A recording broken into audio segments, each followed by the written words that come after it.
Hello అండి. నమస్తే. కొద్దిగా గొంతు బాగా నొప్పిగా ఉందండి. జలుబు చేసింది. ఇవాళ రెసిపీ వంకాయ పెరుగు పచ్చడండి. ముందు సన్న వంకాయలే తీసుకున్నా. బజ్జీ వంకాయలు దొరకలేదండి నాకు.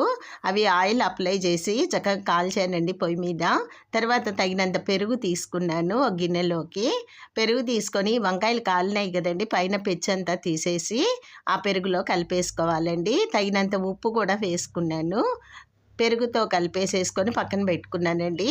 తర్వాత ఓ బాండీ తీసుకొని ఆవాలు, జీలకర్ర, ఎండుమిర్చి, ఇంగువ అన్నీ వేసి పోపు వేయించుకున్నాను.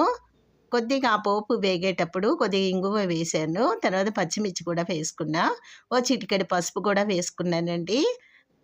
అది పోపు వేగింది. ఆ పోపంతా కూడా ఈ పెరుగు పచ్చడిలో కలిపేశాను. ఇది పెరుగు పచ్చడి రోటీలోకి గానీ, రైస్‌లోకి గానీ చాలా బావుంటుందండి. టేస్టీగా ఉంటుంది. ఉంటాను.